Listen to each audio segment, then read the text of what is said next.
for the benefit of justice and the people.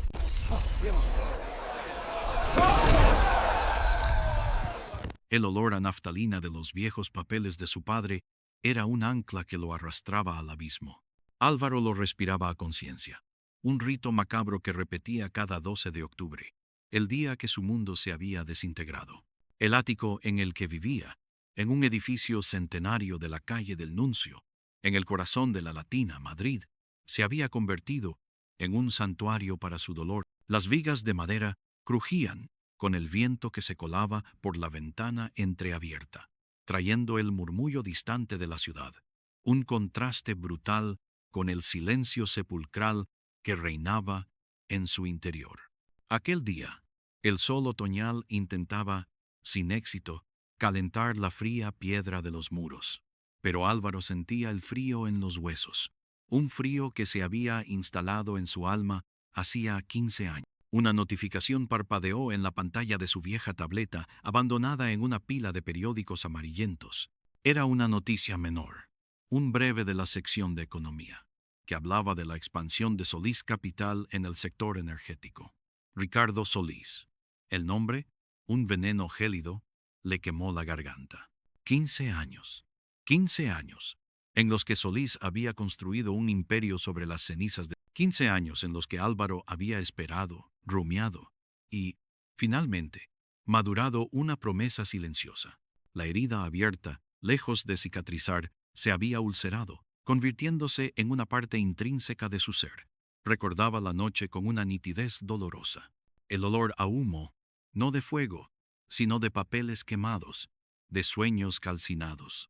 La llamada de la policía, la voz de su madre ahogada en sollozos, las puertas de la casa de su infancia en por el viso por cerrándose para sí. Su padre, un hombre de principios férreos, acusado de fraude, deshonrado y finalmente quebrado.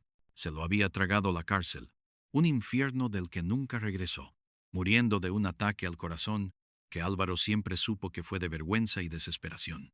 Solís había sido el socio, el confidente, el verdugo que había orquestado el derrumbe, disfrazado de rescate, de reestructuración. Álvaro, entonces un adolescente, había visto el rostro amable de Solís transformarse en una máscara de indiferencia ante su súplica muda. Ahora, mientras el viento frío jugaba con las cortinas de su ático, el aliento de Solís Capital se sentía como una brisa helada que le erizaba la piel. Ya no era el niño indefenso. Había pasado los últimos años, no solo sobreviviendo, sino aprendiendo, observando, esperando. Cada movimiento de Solís, cada nueva adquisición, cada titular de prensa, era un clavo más en el ataúd que Álvaro estaba construyendo meticulosamente. Su venganza no sería visceral, no sería un arrebato de ira, sería un laberinto lento, preciso, diseñado para que Solís sintiera la misma asfixia, la misma vergüenza, el mismo despojo que había infligido a su padre. La elección ya estaba hecha, grabada a fuego en su alma. No había vuelta. El primer paso era desenterrar los fantasmas que Solís creía sepultados. Álvaro abrió el baúl de cedro de su padre, donde guardaba los pocos objetos que había logrado rescatar de la debacle. Una pluma estilográfica, un reloj de bolsillo y una agenda de cuero raída. Las páginas de la agenda, amarillentas y frágiles, contenían nombres, números y anotaciones crípticas.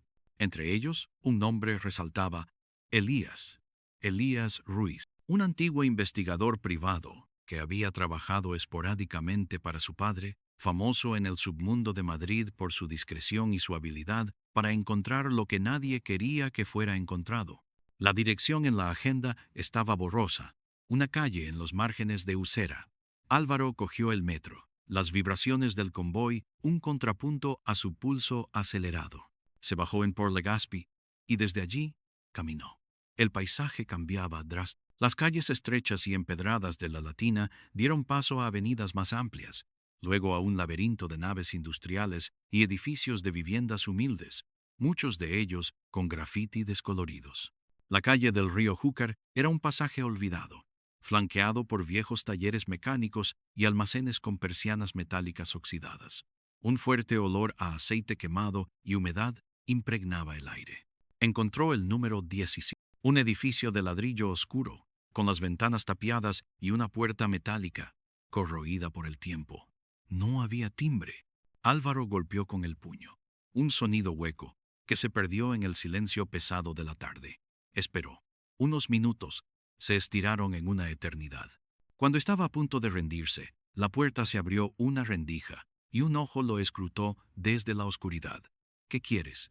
La voz era áspera, carrasposa, como el roce de papel de lija. Busco a Elías Ruiz, dijo Álvaro, manteniendo la voz firme a pesar de la punzada de ansiedad. Soy Álvaro de la Cruz, el hijo de Fernando. Hubo un silencio. El ojo desapareció, y la rendija se cerró. Álvaro pensó que lo había echado, que su búsqueda era inútil. Pero entonces, el cerrojo metálico chirrió y la puerta se abrió lentamente, revelando la figura de un hombre encorvado, de unos 70 años, con el cabello blanco revuelto y una mirada que había visto demasiadas cosas. Elías era más viejo de lo que recordaba, pero la agudeza en sus ojos permanecía intacta. Pasa. Elías no mostró sorpresa, solo una resignación cansada. El interior era una maraña de cajas, libros viejos y un mobiliario mínimo y destartalado. Un olor a tabaco rancio y café frío flotaba en el ambiente. Era un lugar donde el tiempo se había detenido, un eco del pasado de Elías.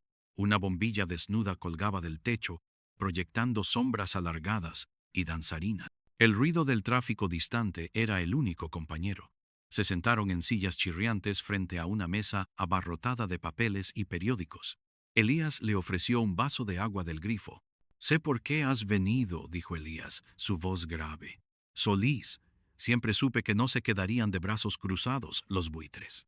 Álvaro sintió una oleada de alivio. Alguien entendía. «Necesito su ayuda, Elías.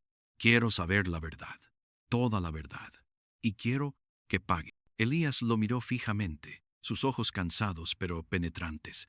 «La verdad es un animal salvaje, Álvaro, y la venganza es una jaula que encierra a dos. ¿Estás preparado para eso? ¿Para lo que pueda costarte?» «Estoy preparado para cualquier cosa», respondió Álvaro, la convicción resonando en su voz. Elías suspiró. «Tu padre fue un buen hombre, Álvaro, demasiado bueno para este mundo de lobos». Solís no actuó solo. Era una red, una telaraña, que se extendía mucho más allá de él. «La verdad es que tu padre fue una víctima, sí, pero también un peón en un juego mucho más grande. 15 años es mucho tiempo. Los rastros se han enfriado». «No me importa el tiempo», dijo Álvaro. «He esperado lo suficiente». Elías accedió a ayudar, no por dinero, sino por un viejo código de lealtad y una deuda con el recuerdo de Fernando. Pero su ayuda venía con una condición. El proceso sería lento, meticuloso y sin atajos que pudieran comprometerlos irrevocablemente. Se lo debía a sí mismo y a Álvaro. Empezaron por revisar los viejos archivos de Elías, cajas polvorientas llenas de informes, recortes de prensa y notas manuscritas. Los días se fundían en la penumbra de la nave de Yusera. El único sonido era el chirrido de las sillas y el murmullo de sus voces, rotos por el golpeteo de la lluvia en el techo metálico. En esas investigaciones preliminares, Elías le habló de Sofía, una joven hacker que había conocido en un trabajo. «Es brillante, pero tiene sus propios demonios», advirtió Elías. «Unas cicatrices que la hacen desconfiar de todo y de todos. Pero si te acepta, no hay nadie mejor para desenterrar lo que está oculto en la red». Sofía vivía en un piso en el barrio de Porchueca, en la porcalle Hortaleza. El contraste con Usera no podía ser mayor. Las calles vibraban con la energía de la vida nocturna. Las luces de neón de los bares se reflejaban en los escaparates de las tiendas. El piso de Sofía era moderno, minimalista, pero caótico a su manera. Las paredes estaban cubiertas de monitores que proyectaban flujos de código, noticias y mapas de red. El aire, antes denso con el olor a tabaco rancio en Usera, aquí olía a café fuerte y a componentes electrónicos. Ella era joven, con piercings discretos y una mirada inteligente y desafiante. «Elías dice que tienes un problema con Solís», dijo Sofía, sin rodeos, sin levantar la vista de una de sus dedos tecleaban sin parar. Solís arruinó a mi familia, respondió Álvaro. Sofía finalmente lo miró. Su mirada era penetrante, desprovista de emoción. La gente arruina a la gente todos los días, ¿sabes? ¿Qué tiene de especial este caso? ¿Y qué esperas de mí? No hago caridad. Álvaro le contó la historia. Los detalles que Elías no había podido conocer. Su padre, su empresa, la traición, el descenso. Sofía escuchó, y algo en su expresión cambió. Un leve atisbo de comprensión, o tal vez de empatía. Mis tarifas son altas, dijo finalmente, y mi lealtad es cara. Pero lo que no tiene precio es mi discreción. Si entras en esto, no hay salida. No para Solís, y no para nosotros. Álvaro aceptó, sabiendo que el precio no sería solo económico. Ya lo estaba pagando con su alma. Los días siguientes se convirtieron en un ciclo agotador de investigación. Elías se encargaba de la parte de tierra, contactando con viejos conocidos, revisando archivos físicos, hurgando en los bajos fondos, donde la información tenía un precio en favores o en silencio. Álvaro, por su parte, pasaba horas con Sofía, aprendiendo los entresijos de la vigilancia digital, la recuperación de datos, la identificación de patrones en el inmenso mar de información que era Internet. La nave de Usera y el piso de Chueca se convirtieron en sus cuarteles generales. Sofía descubrió una red de empresas fantasma vinculadas a Solís Capital, algunas registradas en paraísos fiscales, otras en direcciones falsas en Madrid y Valencia. La complejidad de la trama era asombrosa, un laberinto de sociedades interpuestas diseñado para ocultar el origen y el destino de vastas sumas de dinero. El olor a ozono que emanaba de los servidores de Sofía se mezclaba con la tensión palpable en la habitación. Cada nueva capa que levantaban revelaba una profundidad mayor, un entramado más oscuro. Esto es más grande de lo que pensaba, murmuró Sofía una noche, mientras proyectaba en la pared un complejo diagrama de flujos de dinero. Las líneas se cruzaban y se entrelazaban como una telaraña digital. No es solo Solís, él es el rostro, pero hay otros hilos mucho más gruesos. Álvaro sintió un escalofrío. La idea de que su enemigo no fuera un solo hombre, sino una hidra de múltiples cabezas, era tanto aterradora como liberadora. Le daba una justificación más amplia, pero también aumentaba el riesgo. Su primera trampa real fue una operación de desinformación. Sofía había descubierto que Solís estaba a punto de cerrar un acuerdo millonario para la compra de unos terrenos en las afueras de Madrid, para un proyecto urbanístico especulativo. Solís se había forjado una reputación de hombre honesto y transparente, una fachada cuidadosamente construida. Decidieron usar eso en su contra. El plan era sencillo, pero arriesgado. Sofía crearía una identidad digital falsa, la de un inversor extranjero con un interés repentino en los mismos terrenos, y filtraría información confidencial sobre un supuesto problema ambiental latente en la zona, información lo suficientemente creíble como para sembrar la duda y ralentizar el acuerdo de Solís. El objetivo no era detenerlo, sino obligarlo a actuar precipitadamente, a cometer un error, a mostrar la parte de su carácter que había mantenido oculta. Álvaro se sentía cada vez más inmerso en este mundo de sombras. Tenía que contactar con fuentes dudosas que Elías le proporcionaba, individuos que habitaban en los márgenes de la legalidad, traficantes de información y rumores. La moralidad de sus acciones se volvía cada vez más borrosa. ¿Estaba usando métodos corruptos para luchar contra la corrupción? La pregunta lo carcomía en las noches, mientras la luz del monitor de Sofía iluminaba su rostro tenso. Una tarde, mientras esperaban la respuesta de Solís a su cebo, Álvaro y Elías estaban de vuelta en la nave de Usera. La lluvia golpeaba el techo sin piedad, y el sonido era un tambor constante sobre sus cabezas. Elías encendió un cigarrillo, la punta roja brillando en la penumbra. «Esto no es un juego», Álvaro dijo Elías, exhalando el humo lentamente. «Hay gente muy peligrosa detrás de Solís. Gente que hace desaparecer a las personas sin dejar rastro. ¿Hasta dónde estás dispuesto a llegar? ¿Vas a cruzar la línea?» «Ya la he cruzado», Elías respondió Álvaro, la voz ronca. En el momento en que mi padre murió en esa cárcel, no hay vuelta atrás. Solo hay el camino hacia adelante. La trampa funcionó. Solís, impaciente y arrogante, ordenó a su equipo de abogados que aceleraran la compra, ignorando las preocupaciones ambientales, creyendo que eran un truco de la competencia. En su prisa, pasaron por alto una cláusula en el contrato que Sofía había logrado insertar. Una pequeña modificación que, en el futuro, expondría un conflicto de intereses masivo con una de sus fundaciones benéficas. Era un anzuelo minúsculo, pero Álvaro sabía que los peces grandes se enganchaban con los más pequeños. La victoria era agridulce. Solís había caído, pero solo un poco, y al hacerlo, Álvaro se dio cuenta de que se estaba convirtiendo en una versión distorsionada de sí mismo.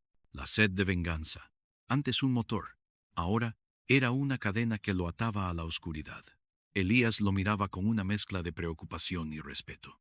Sofía, con una frialdad calculada, solo veía los números y los resultados. La investigación los llevó a un hallazgo crucial. Sofía, hurgando en los servidores de una de las empresas fachada de Solís, encontró una serie de correos electrónicos cifrados que databan de la época de la caída de la empresa del padre de Álvaro. Eran comunicaciones con un nombre clave: el Centinela. La frecuencia de los mensajes, la jerga utilizada y la urgencia de los mismos indicaban que el Centinela no era un simple socio, sino alguien con un poder considerable, alguien que dirigía a Solís. Esto cambia todo, dijo Sofía, mientras la información se desplegaba en sus pantallas. Solís no era el arquitecto principal, era un ejecutor, sí, pero bajo la dirección de otro, uno más grande, más intocable. El descubrimiento fue un golpe para Álvaro.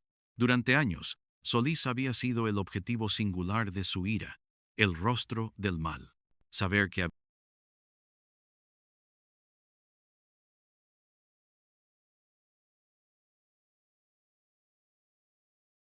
también empezó a resquebrajarse. Los correos de El Centinela hacían referencia a un plan mayor, a riesgos controlados y, lo más perturbador, a una serie de reuniones previas entre Solís y el padre de Álvaro de las que nunca había tenido conocimiento.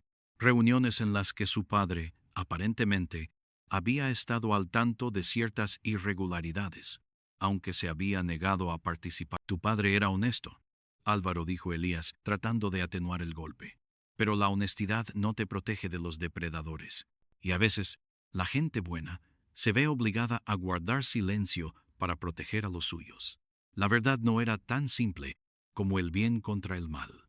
Era un entramado de decisiones complejas, de coacciones, de sacrificios y de... Las conversaciones entre Solís y el Centinela indicaban que la empresa del padre de Álvaro había sido el objetivo no solo por su valor económico, sino para obtener información sensible sobre otros intereses que Fernando, inconscientemente, había estado protegiendo.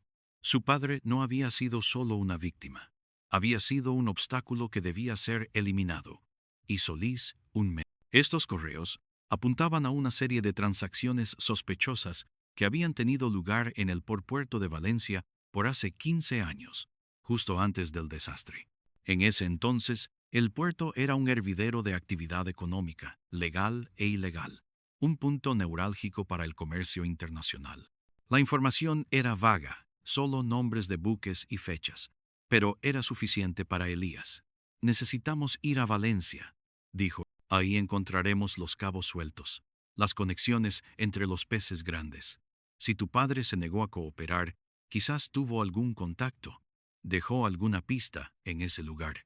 El viaje a Valencia fue una inmersión en el pasado.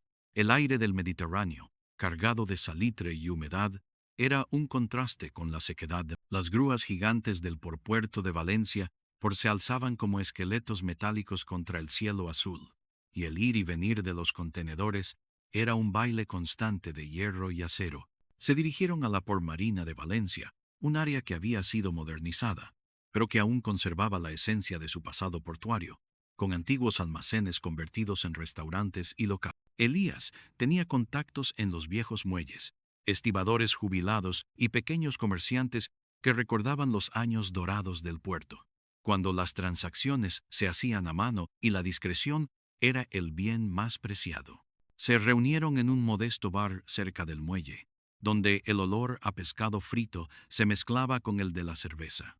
Elías habló con un viejo lobo de mar llamado Manuel, que recordaba el nombre del padre de Fernando de la Cruz, dijo Manuel, su voz áspera por el tabaco y los años de trabajo. Un tipo correcto, demasiado correcto para los negocios que se hacían aquí. Se rumoreaba que Solís, un novato entonces, le tendió una trampa con unos contenedores. Material, delicado, no legal. Y Fernando se negó a mirar para otro lado.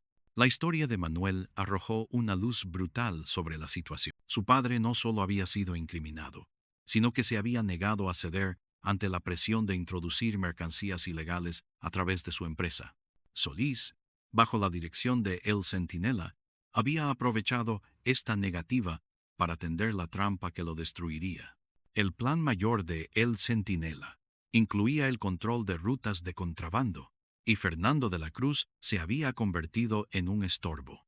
Manuel les dio un nombre: Alonso, un capataz de muelle que había desaparecido poco después del incidente de Fernando. Alonso era un tipo de palabra, recordó Manuel. Podría haber sabido algo. Se marchó rápido, dejando todo atrás, como si tuviera miedo.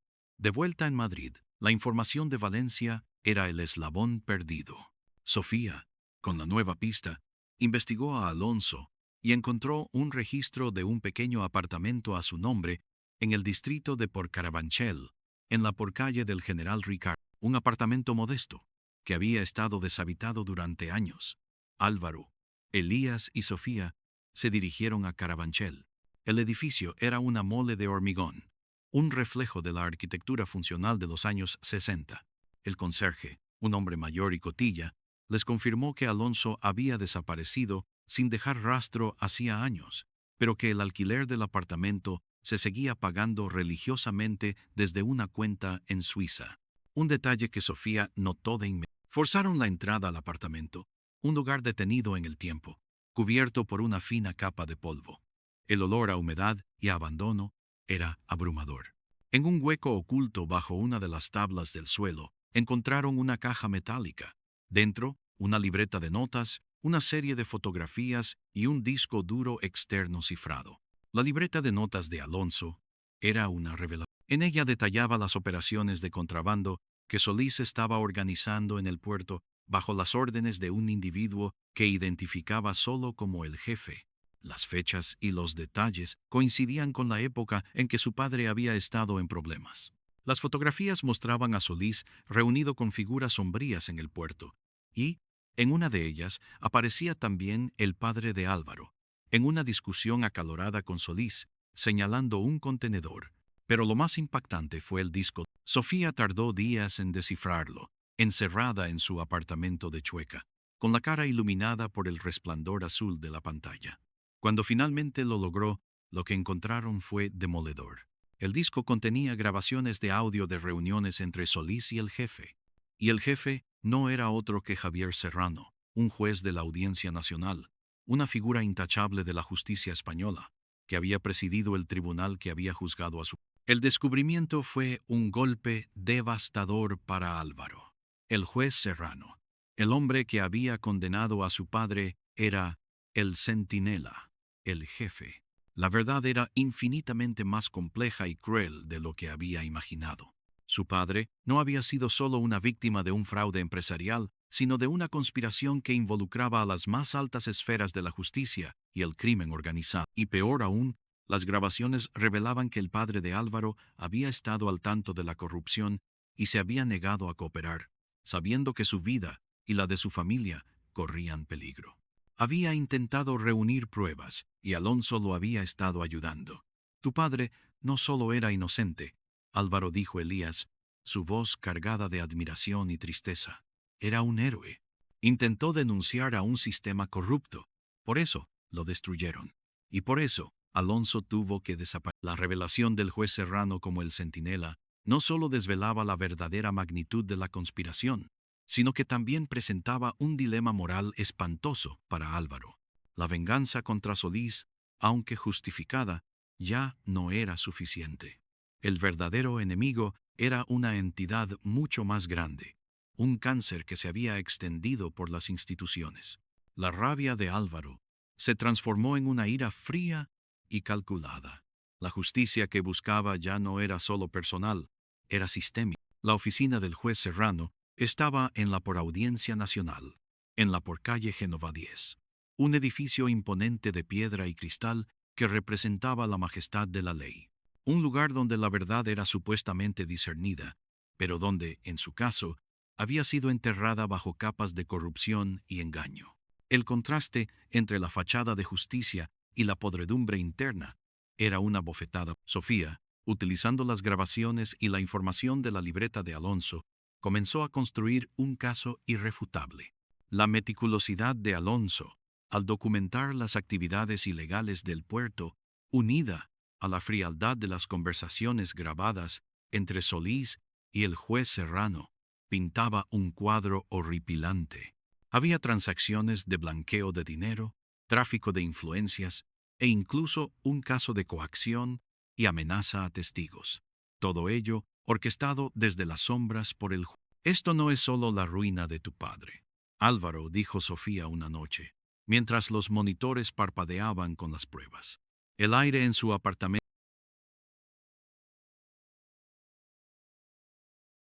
Esto es un escándalo que puede hacer caer al sistema entero, pero si lo sacamos a la luz, nos exponemos a nosotros mismos y a Elías.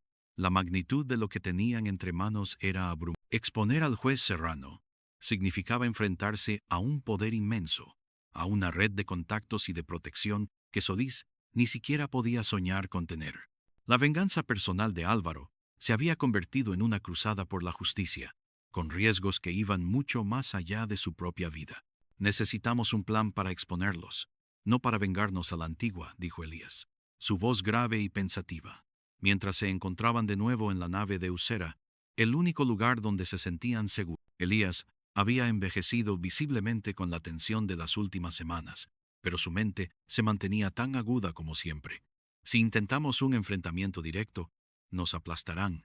Necesitamos que la verdad salga a la luz de una manera que no puedan controlar. Álvaro consideró sus opciones. Debía entregar las pruebas a la policía, arriesgándose a que fueran enterradas o incluso que se volvieran en su contra. O debía usar métodos más directos, más peligrosos, para asegurar que la verdad llegara al público. La tentación de la venganza personal contra Solís y el juez Serrano era inmensa, un fuego que ardía en su interior. Pero el legado de su padre, un hombre que había muerto por sus principios, lo empujaba hacia un camino diferente. No podía convertirse en lo que detestaba. La oportunidad se presentó en forma de una conferencia anual de ética judicial, en la que el juez Serrano era el orador principal. El evento se celebraría en un salón de actos de la por Audiencia Nacional, un foro público, con la presencia de periodistas y personalidades del ámbito legal. Sería el escenario perfecto para la revelación. El plan de Sofía era audaz y arriesgado. Conectarían un dispositivo a la red del salón de actos. Cuando el juez Serrano comenzara su discurso, el dispositivo se activaría, proyectando en las pantallas del salón, y a través de la transmisión en vivo de la conferencia, las grabaciones y los documentos que probaban su implicación en la red de corrupción. Un ataque de flanco, digital y público. El día de la conferencia, la tensión en Madrid era palpable, aunque solo para ellos. Álvaro se vistió con un traje oscuro, el mismo que había usado para el entierro de su padre, sintiendo el peso de la historia sobre sus hombros. Elías, con una expresión sombría, lo acompañó hasta la entrada de la por Audiencia Nacional. Buena suerte, hijo, dijo Elías, con una mano en el hombro de Álvaro. Haz que tu padre se sienta orgulloso, no te conviertas en ellos. Sofía, por su parte, se quedó en su apartamento de Chueca, con los dedos volando sobre el teclado, lista para la activación. La por calle Génova estaba abarrotada de coches y peatones, ajenos al drama que estaba a punto de desatarse dentro del majestuoso edificio. Álvaro entró al salón de actos, encontrando un asiento discreto al fondo. El juez Serrano, impoluto y sereno, tomó el estrado. El eco de sus pasos resonó en la sala silenciosa. un sonido que Álvaro recordaría para el juez comenzó su discurso con una voz resonante y autoritaria, hablando de la integridad del sistema judicial, de la importancia de la ética y la transparencia. Álvaro sintió una punzada de náuseas. Este hombre, el asesino de la reputación de su padre, el cerebro detrás de la conspiración, se atrevía a predicar sobre la moralidad. Justo cuando el juez Serrano citaba una máxima sobre la verdad como pilar de la justicia, las pantallas detrás de él, el logotipo de la conferencia desapareció, reemplazado por una secuencia de imágenes. La foto del padre de Álvaro discutiendo con Solís en el puerto, extractos de la libreta de Alonso, los diagramas de flujos de dinero de Solís Capital y finalmente, las grabaciones de voz. La voz del juez Serrano, clara e inequívoca, discutiendo con Solís sobre la situación de Fernando y el manejo de los contenedores problemáticos. Un silencio sepulcral cayó sobre la sala. El juez Serrano palideció. Su rostro se descompuso en una mezcla de horror y confusión. Intentó hablar, pero las palabras se le ahogaron en la garganta. El sonido de su propia voz, incriminatoria y fría, llenó el salón, proyectada con una claridad brutal. Los periodistas comenzaron a teclear furiosamente en sus ordenadores. Los abogados y jueces presentes se miraban unos a otros, incrédulos, susurrando, algunos con expresiones de horror, otros de asombro. Álvaro sintió una oleada de euforia, mezclada con una profunda tristeza. La verdad, finalmente, estaba a la vista. Su venganza no había sido de sangre, sino de revelación. Había elegido no destruir a sus enemigos de la misma manera que ellos habían destruido a su padre. Había elegido exponerlos, despojarlos de su autoridad, de su impunidad. El caos estalló en la sala. La transmisión en vivo de la conferencia se cortó abruptamente, pero ya era demasiado. El video y el audio se habían propagado como un reguero de pólvora por las redes sociales, gracias a la astucia de Sofía, que había programado una difusión viral. Solís y el juez Serrano se convirtieron en el centro de un huracán mediático. Las autoridades judiciales abrieron una investigación inmediata, bajo la presión de la opinión pública. En los días siguientes, la vida de Álvaro se convirtió en un torbellino de interrogatorios, declaraciones y la inevitable exposición pública. Su nombre, el de su padre, y la historia de su venganza estaban en todos los titulares. El juez Serrano fue suspendido y se abrió un proceso judicial en su contra por corrupción, blanqueo de capitales y tráfico de influencias. Ricardo Solís fue detenido y su imperio financiero comenzó a desmoronarse bajo el peso de las revelaciones. Elías y Sofía, aunque expuestos, lograron mantener su distancia, su implicación menos directa. Se habían despedido de Álvaro en la nave de Usera, con un entendimiento silencioso. Elías con una mirada de aprobación y melancolía, Sofía con un asentimiento pragmático. Álvaro regresó a su ático en la calle del Nuncio, en la Latina. El olor a naftalina seguía allí, pero ahora el aire no era tan pesado. Miró por la ventana, el sol otoñal bañando los tejados de Madrid. Había logrado su objetivo. La verdad había salido a la luz. La memoria de su padre había sido restaurada. Pero la victoria no se sentía como un triunfo absoluto. La venganza, incluso la que buscaba justicia, dejaba un vacío. El camino había sido largo, y las cicatrices que había acumulado en su alma eran profundas. Había evitado la autodestrucción en el sentido más literal. No se había convertido en un asesino. No había caído en la trampa de la violencia ciega. Pero una parte de su vida, una parte de su inocencia, se había perdido irremediablemente en el proceso. Miró la fotografía de su padre, sonriendo, antes de que el mundo se le viniera encima. Se había hecho justicia, sí, pero el coste había sido una vida entera dedicada a ello. Un camino solitario y lleno de sombras. El frío en sus huesos no se había ido del todo, pero ahora era un frío diferente, el frío de la soledad que seguía a la conclusión de una misión. La historia había terminado para Solís y Serrano, pero para Álvaro, el verdadero desafío era reconstruir lo que quedaba de sí mismo, ahora que el motor de su existencia se había detenido. El aire de Madrid, tan ruidoso y vibrante, Le recordaba que la vida seguía, y él, finalmente, debía aprender a vivirla de nuevo. La neblina del amanecer se cernía sobre los tejados, pintando el cielo de un gris perlado que anunciaba la llegada de otro día. Álvaro se había despertado temprano, como casi todos los días desde la explosión mediática, sin la necesidad de un despertador. El ritmo frenético que había dictado su vida durante años se había detenido de golpe, dejando un silencio ensordecedor en su lugar. Ya no había correos urgentes que revisar, ni archivos ocultos que descifrar, ni encuentros clandestinos que planificar. Solo el vasto y desalentador vacío. El olor a naftalina en el ático, antes un recordatorio constante de la presencia ausente de su padre, se había transformado en un simple aroma, ni opresivo ni reconfortante. Era, sencillamente, el olor de su hogar. Se levantó de la cama, arrastrando los pies hacia la cocina, para prepararse un café.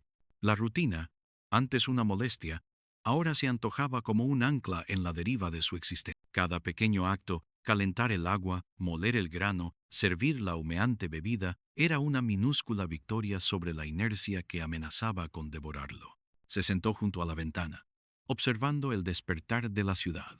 El murmullo inicial de la calle del Nuncio, que se filtraba a través del cristal, se intensificaba poco a poco. El traqueteo de las primeras persianas, el claxon impaciente de un coche, las voces amortiguadas de los vecinos que salían atrás. Antes, estos sonidos habrían sido una distracción, ruidos que competían con el incesante torbellino de su mente.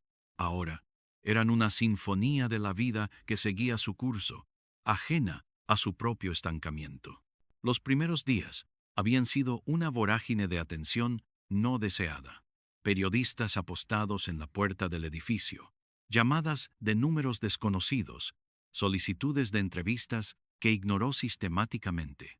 Había evitado la televisión y los periódicos, aunque era imposible escapar los ecos de la noticia, la suspensión del juez Serrano, la detención de Solís, las investigaciones, los debates nacionales sobre la corrupción, se filtraban inevitablemente a través de las conversaciones ajenas, de los titulares fugaces en las pantallas de los bares. Sentía una extraña mezcla de alivio y repulsión. Había buscado la verdad, pero la exposición pública que la acompañaba era una carga. No era un héroe, ni quería serlo. Solo quería que la memoria de su padre descansara en paz, y que los responsables pagaran.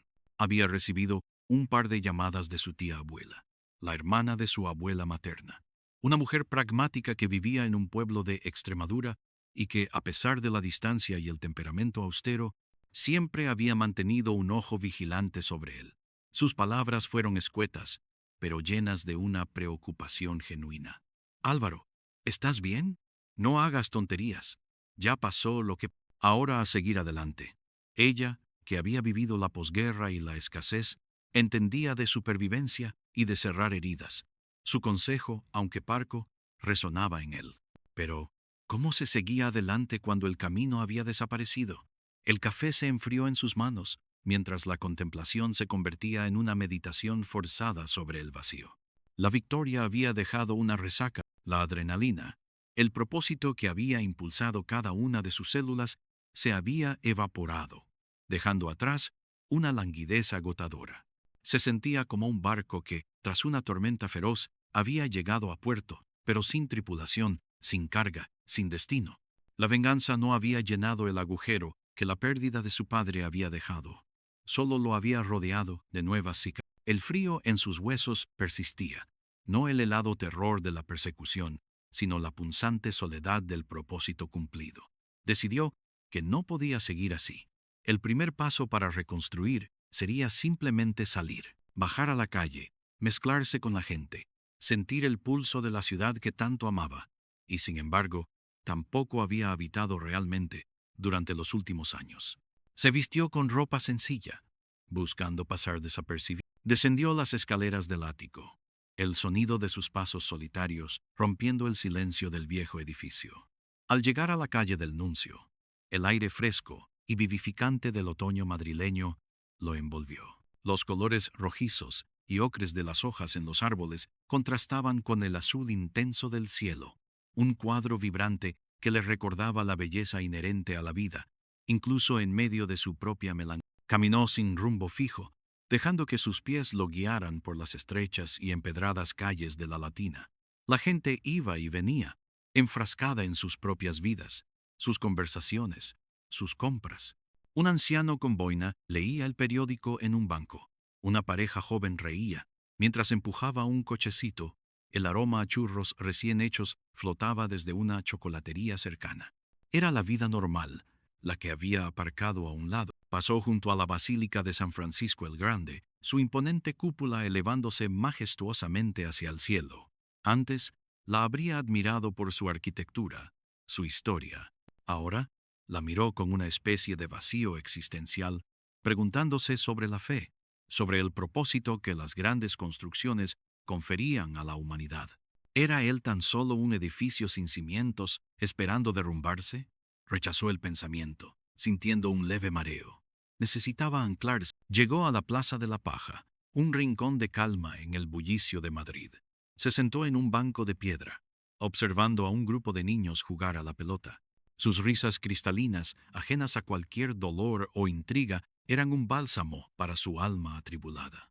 Recordó su propia infancia, los días despreocupados en los que su padre lo llevaba al retiro a patinar o le leía historias en voz alta. Esos recuerdos, antes dolorosos por la pérdida, ahora parecían más nítidos, menos empañados por la necesidad de venganza. La memoria de su padre había sido restaurada, y con ella, la posibilidad de recordarlo sin la sombra de la ignominia. Pero la alegría de ello era tenue, envuelta en la melancolía. Mientras contemplaba, su móvil vibró en el bolsillo. Un mensaje de Elías. Álvaro, la cosa está que arde. Solís y Serrano están en el ojo del huracán. Lo tuyo, un jaque mate de mano. ¿Cómo estás? ¿Necesitas algo? Era la primera vez que se comunicaban desde la nave de Usera.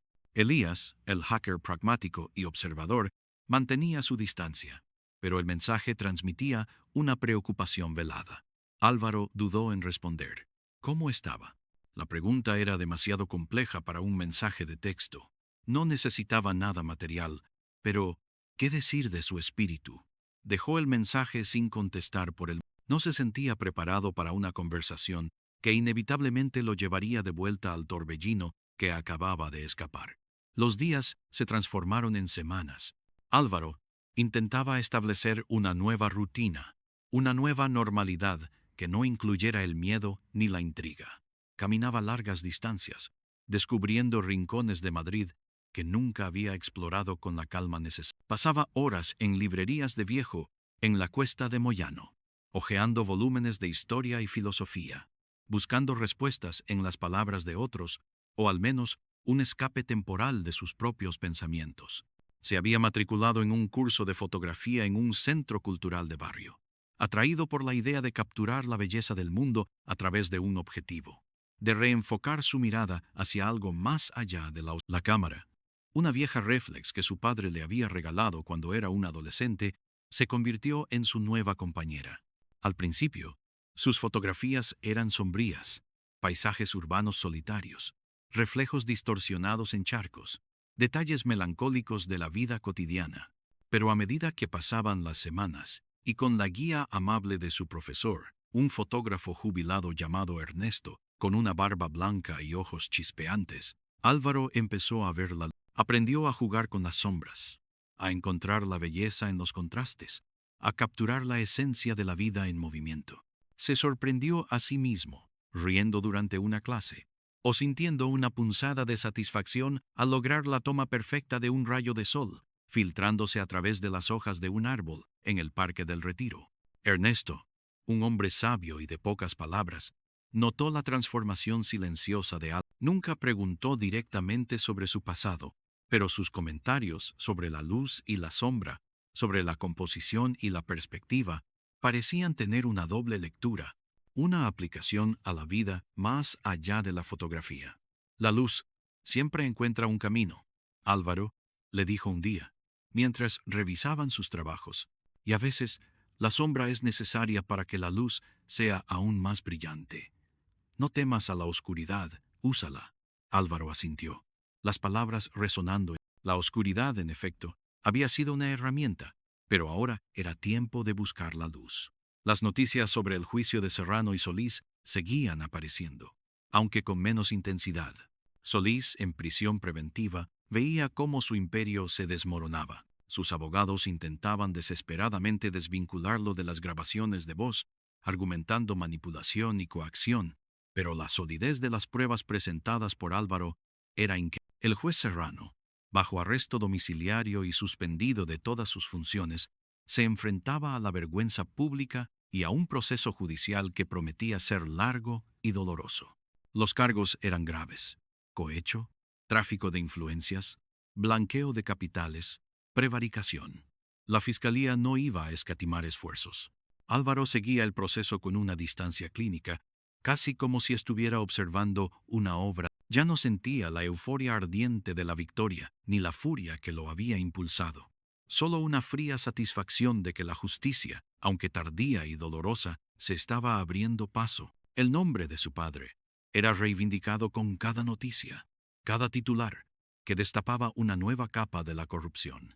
Las autoridades judiciales habían reabierto el caso de Fernando, su padre, y los nuevos testimonios y pruebas apuntaban a una exoneración póstuma. Eso era lo que más le importaba: el honor de su padre, limpio de la calumnia. Un día, mientras hojeaba un periódico en una cafetería de la Plaza Mayor, vio la foto de Solís, demacrado y con la mirada perdida, entrando en los juzgados. No sintió piedad, pero tampoco la amargura que le había consumido antes. Solo un asentimiento interno. El ciclo se había cerrado. Su venganza había sido, como había previsto, una de revelación, no de destrucción, y eso le permitía mirarse al espejo sin el peso de la... A medida que se afianzaba en su nueva rutina, el apartamento de la calle del Nuncio comenzó a sentirse menos como un refugio y más como un hogar. Había empezado a reordenar los libros de su padre, desempolvando viejas fotografías familiares que guardaba en cajas. Una tarde, encontró un álbum de fotos de su madre, una mujer vivaz y alegre que había fallecido joven. Su sonrisa, la calidez de sus ojos, le recordaron que había habido amor y felicidad en su vida antes de la tristeza seguía ahí, pero ya no era un pozo sin fondo. Era más bien un lago sereno, con la superficie a veces rizada por el viento de la memoria, pero nunca desbordante. Un domingo por la mañana, mientras deambulaba por el rastro con su cámara, buscando momentos para capturar, se encontró con Sofía. Estaba en un puesto de antigüedades, negociando con un vendedor por una vieja cámara de fuelle. Su cabello rojo brillaba bajo el sol, y su energía era tan palpable como siempre. Se detuvo en seco, sintiendo una mezcla de sorpresa y curiosidad. Ella levantó la vista, sus ojos azules, encontrándose con los suyos. Por un instante, la burbuja de anonimato que Álvaro había construido alrededor de sí mismo pareció romperse. «Álvaro», dijo ella, con una sonrisa que no llegó del todo a sus ojos, mezclada con una familiaridad que ya no se sentía del todo suya. «Qué casualidad. No te esperaba por aquí». «Sofía», respondió él, la voz ligeramente ronca. «¿Ni yo comprando nuevas herramientas para tus travesuras?» Ella rió, un sonido que le recordó el bullicio de la nave de Usera. «Siempre. Necesito estar preparada para el próximo capítulo. ¿Y tú? Te veo con una cámara. ¿Has cambiado el código por el objetivo?» «Algo así», dijo él, sintiendo un atisbo de la antigua camaradería. «Estoy intentando ver el mundo de otra manera». «Me alegro», dijo ella, su mirada recorriendo su rostro con una intensidad inusual. «Te ves diferente, más tranquilo, más vacío, quizás», admitió Álvaro. «Pero supongo que es el precio de la paz. ¿Cómo estás tú? ¿Y Elías?» «Nosotros bien. Nos mantuvimos discretos, como habíamos planeado. Elías está con un nuevo proyecto, algo de ciberseguridad para una empresa de energía renovable. Y yo, bueno, siempre tengo varios hierros en el fuego. El mundo digital no se detiene, ¿verdad?» Había un brillo en sus ojos, la misma chispa de desafío y astucia que lo había cautivado al principio. «Me alegro», repitió. «Gracias por todo, Sofía, por vuestra ayuda. Sin vosotros, nada habría sido posible».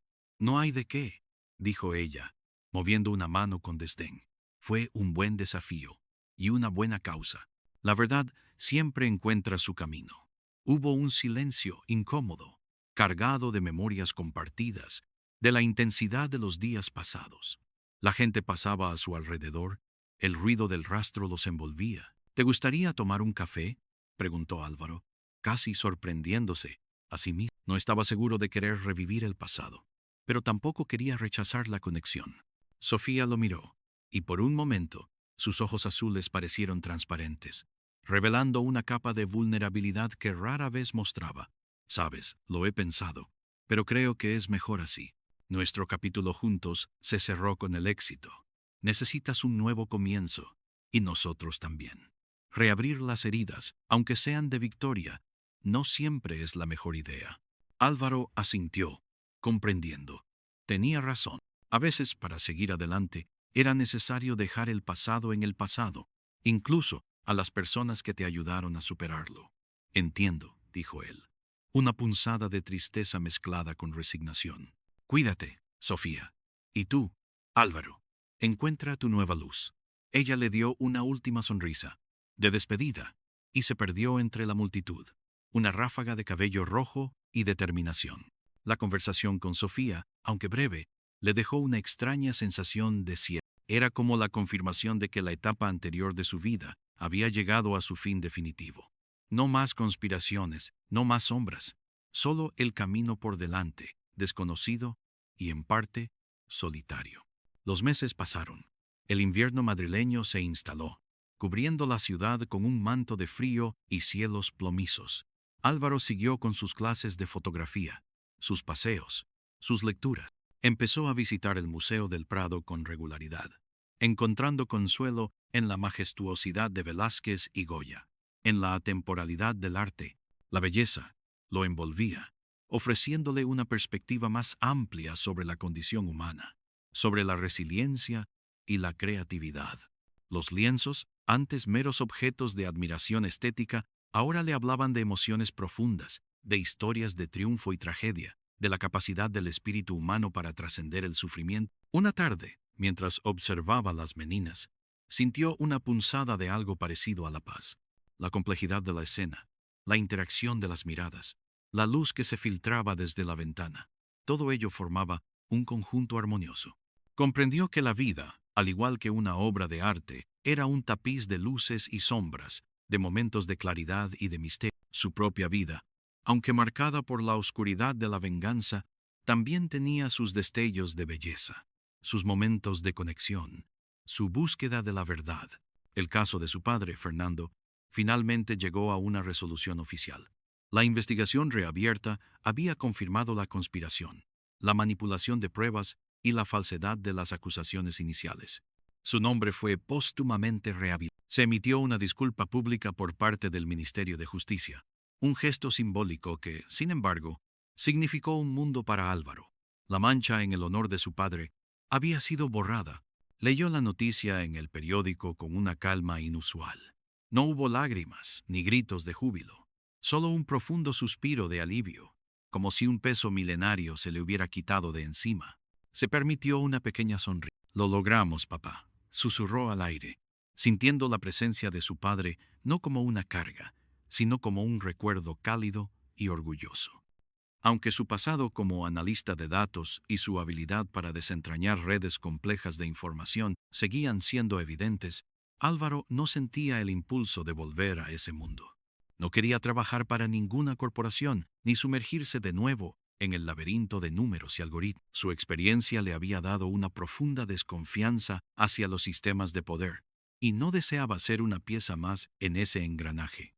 Sin embargo, sus habilidades no podían simplemente desaparecer. Un día, mientras ayudaba a un amigo de su profesor de fotografía a organizar su archivo digital, descubrió una nueva beta. El amigo, un cineasta independiente, estaba abrumado por la cantidad de material desorganizado y la necesidad de categorizarlo eficientemente para sus proyectos. Álvaro, con su mente analítica, rápidamente diseñó un sistema de clasificación intuitivo, utilizando metadatos y algoritmos simples para facilitar la búsqueda y el acceso. El cineasta quedó asombrado por su eficiencia y su capacidad para ver patrones donde él solo veía caos. Álvaro, le dijo el cineasta, cuyo nombre era Carlos, un hombre entusiasta con gafas de pasta y una melena rizada. Esto es brillante. Has resuelto un problema que me tenía bloqueado durante meses. No eres solo un fotógrafo, eres un mago de la información. Esta experiencia encendió una pequeña chispa en Álvaro. Podía usar sus talentos, pero de una manera constructiva, ayudando a otros a organizar y comprender su propio mundo de datos, en lugar de desmantelar el de sus enemigos. Empezó a ofrecer sus servicios de forma independiente, a pequeña escala, a artistas, escritores, pequeños negocios que lidiaban con la sobrecarga de información. No era un trabajo lucrativo, pero le proporcionaba un ingreso y, lo más importante, un sentido de utilidad. La labor era diferente a la de antes. No había la urgencia ni el riesgo, pero sí la satisfacción de resolver problemas complejos, de transformar el caos en orden. Pasaba sus mañanas en el ático, la luz otoñal de Madrid, ahora convertida en una promesa de una primavera cercana, trabajando en sus... Por las tardes, salía con su cámara, explorando nuevas perspectivas de la ciudad, capturando la vida, la luz, el color. Empezó a visitar un pequeño café, en el barrio de las Letras, El Escritorio, un lugar con mesas de madera, olor a café y a libros viejos. Allí conoció a Elena, la dueña, una mujer de unos 40 años, con cabello oscuro recogido en una trenza y unos ojos vivaces que parecían ver más allá de la superficie. Elena era una lectora voraz y una conversadora perspicaz. Al principio, sus interacciones eran breves. Intercambios sobre el tiempo, el café o el libro que Álvaro estaba leyendo. Pero poco a poco empezaron a hablar de cosas más profundas, de arte, de la vida en la ciudad, de los pequeños desafíos del día a día. Elena, sin saber nada de su pasado reciente, percibió la quietud en Álvaro, la profundidad de su mirada. Era un hombre con una historia, pero una que él no ofrecía. Su presencia era reconfortante, y la honestidad de sus preguntas le hacía sentirse por primera vez en mucho tiempo, simplemente Álvaro, no el hijo de Fernando o el artífice de la caída. Una tarde de lluvia, mientras la gente se refugiaba del chaparrón, Álvaro y Elena compartieron un momento de silencio, observando las gotas resbalar por el cristal de la ventana del café. A veces, la lluvia es necesaria, dijo Elena, rompiendo el silencio. Limpia el aire, renueva la tierra. Después de una tormenta, siempre hay un aire más fresco, ¿no crees? Álvaro la miró. Ella no podía saber lo que sus palabras significaban para él. Sí, respondió él, con una voz suave. Supongo que sí, pero a veces la tierra tarda en secarse. Elena asintió, una leve sonrisa en sus labios. Y eso está bien, no hay prisa. Lo importante es que la tormenta ha pasado. Estas pequeñas interacciones, estos momentos de conexión humana, eran como hilos finos que comenzaban a tejer una nueva red a su alrededor, una red de apoyo y de vida que no tenía nada que ver con la intriga o la venganza. El frío en sus huesos no había desaparecido por completo, pero había empezado a mitigarse.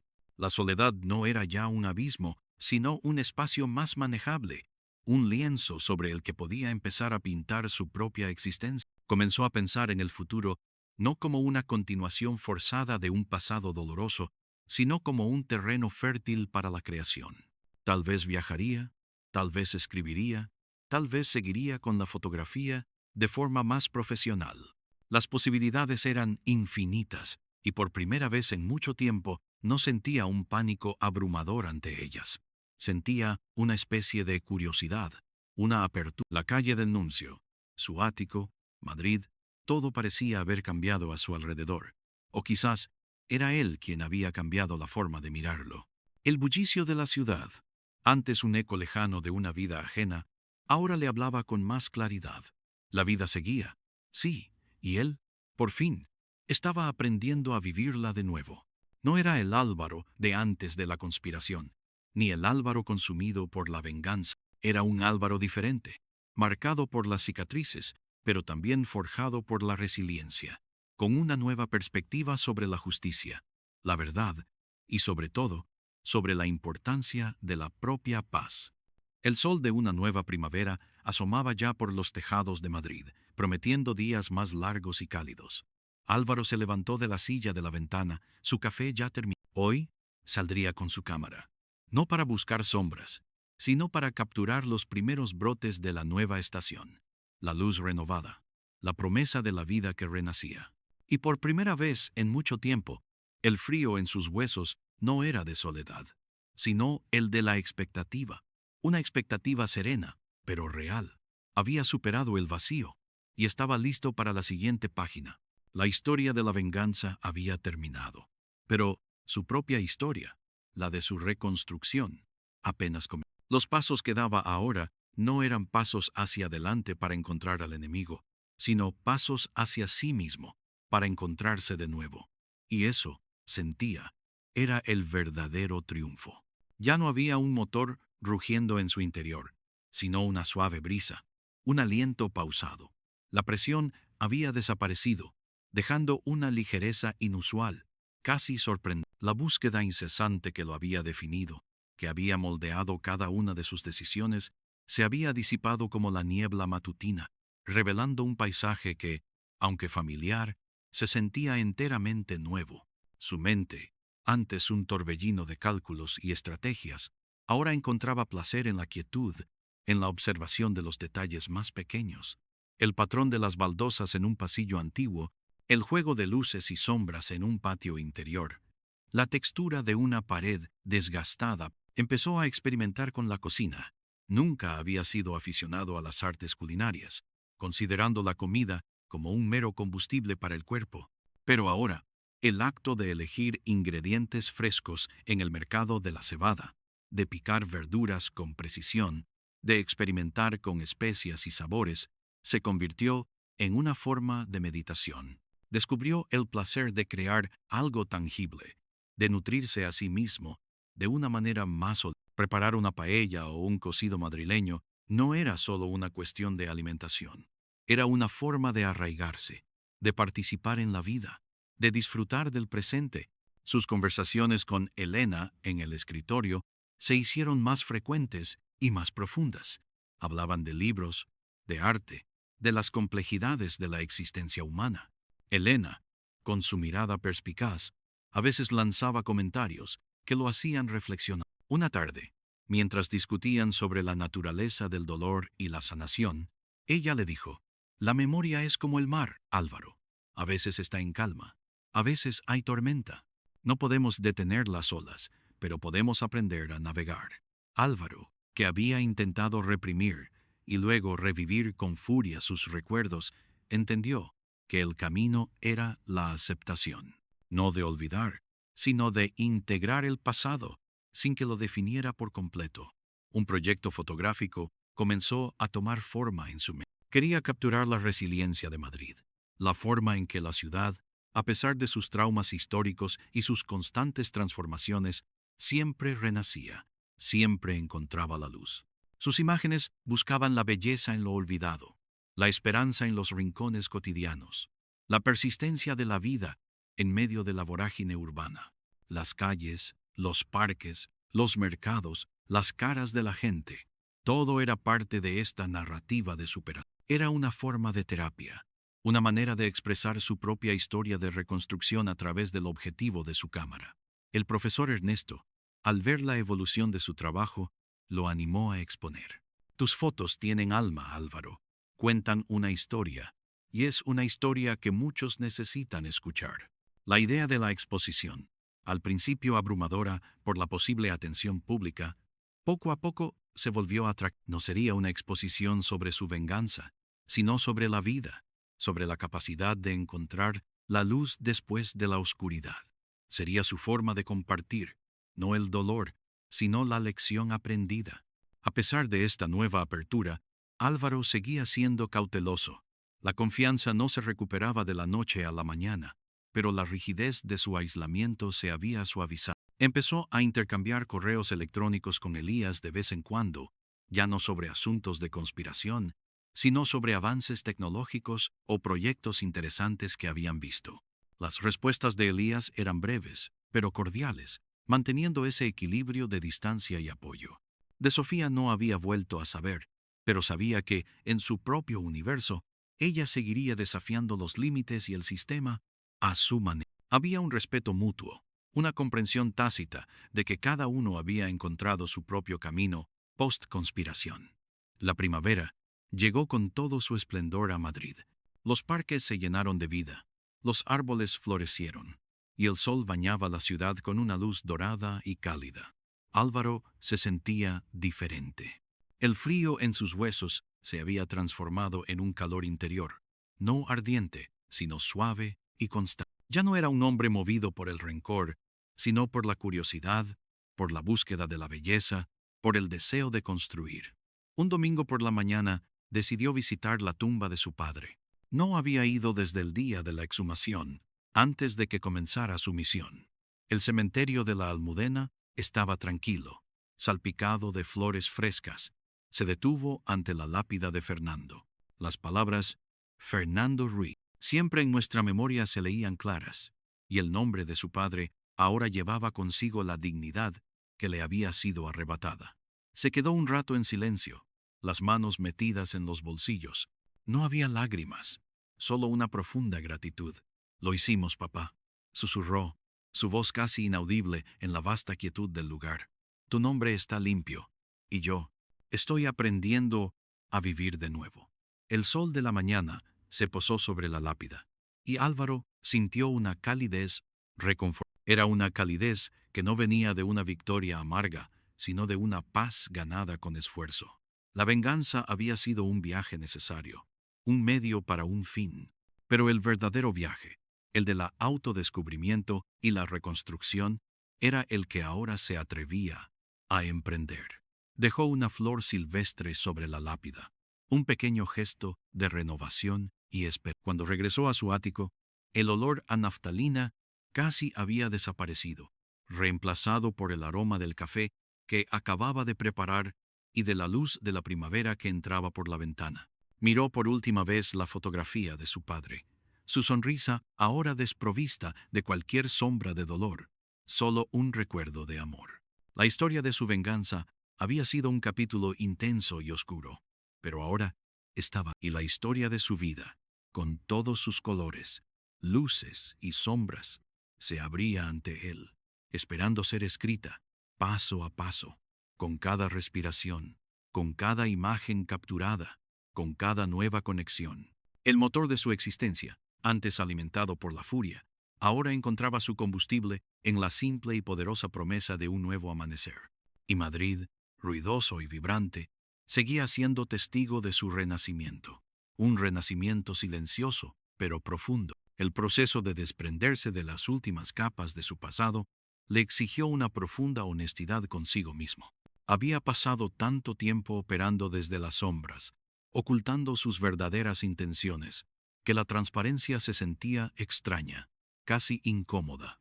Pero la necesidad de ser auténtico consigo mismo y con los demás era más fuerte que cualquier remanente de su antiguo. Empezó a compartir más de su historia, de forma sutil, con Elena en el café, con Ernesto en las clases de fotografía, no como una confesión, sino como parte de quien era, de las experiencias que lo habían moldeado.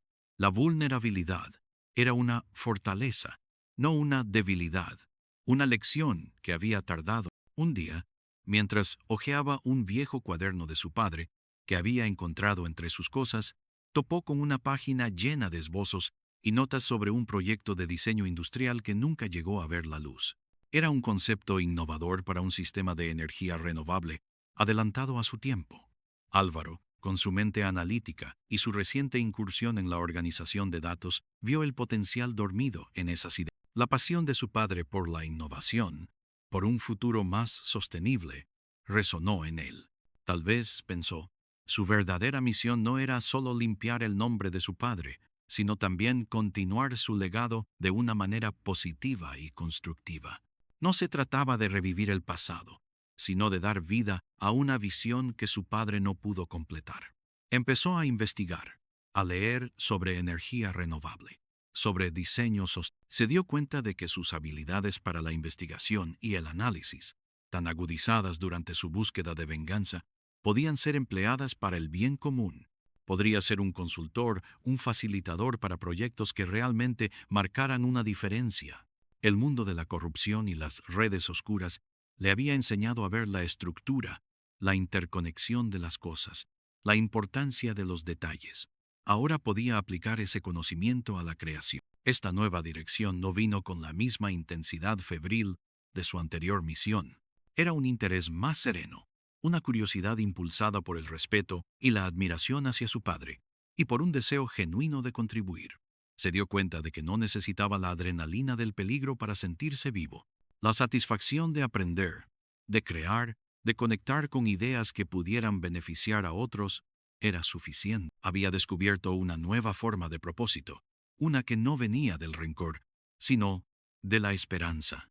El ático, su refugio y campo de batalla, ahora era un espacio de renovación. Había quitado algunas de las pesadas cortinas, dejando que la luz natural inundara las habitaciones. Las paredes, antes desnudas o con mapas y diagramas estratégicos, ahora mostraban algunas de sus fotografías, imágenes de Madrid que hablaban de resiliencia y belleza. El olor a naftalina había sido completamente reemplazado por el aroma a café y a los libros que leía sobre energías renovables.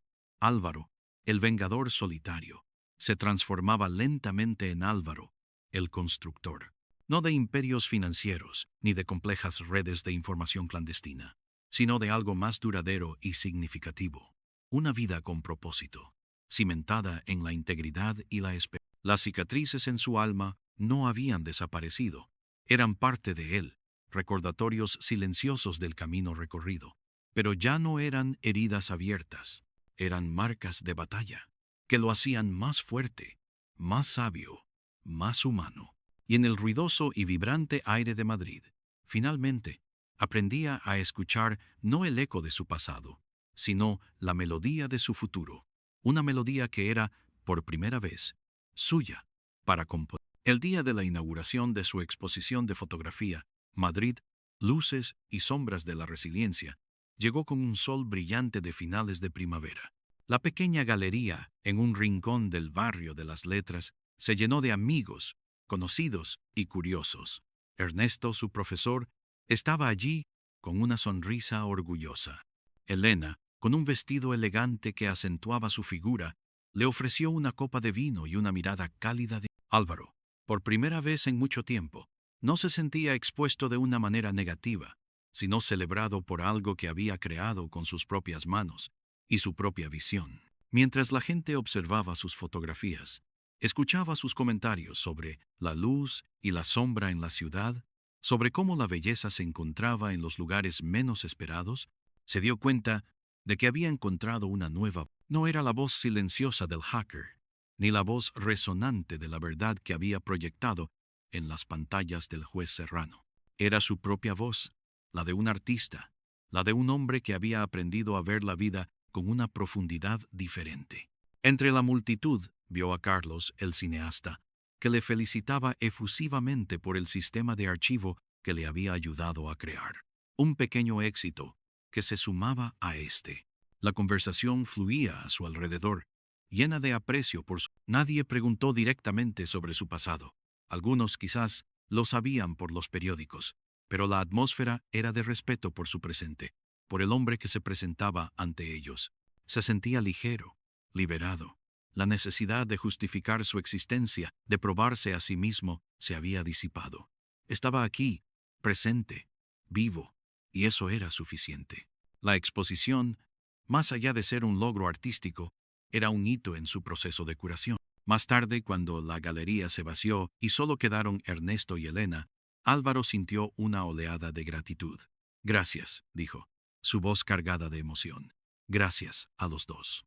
Por creer en mí, por ayudarme a ver la luz. Ernesto le dio una palmada en el hombro. La luz siempre estuvo ahí, Álvaro. Solo necesitabas abrir los ojos y el corazón para verla y para capturarla. Elena sonrió, sus ojos profundos y comprensivos. Has creado algo hermoso, Álvaro. Algo que tiene significado. Y eso es lo que realmente importa. Esa noche, de vuelta en su ático, Álvaro miró las estrellas a través de la ventana abierta. El aire de la noche era fresco y suave. Ya no sentía el frío en los huesos, ni el vacío en el alma.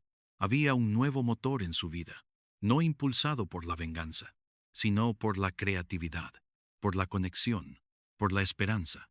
Había dejado atrás las sombras para abrazar la luz, no solo en sus fotografías, sino en su propia existencia. El camino había sido largo y arduo, pero al final había encontrado su propio renacimiento, y en el silencio de la noche madrileña, Álvaro se permitió soñar, por primera vez en muchos años, con un futuro lleno de posibilidades, un futuro que era suyo, libre y brillante.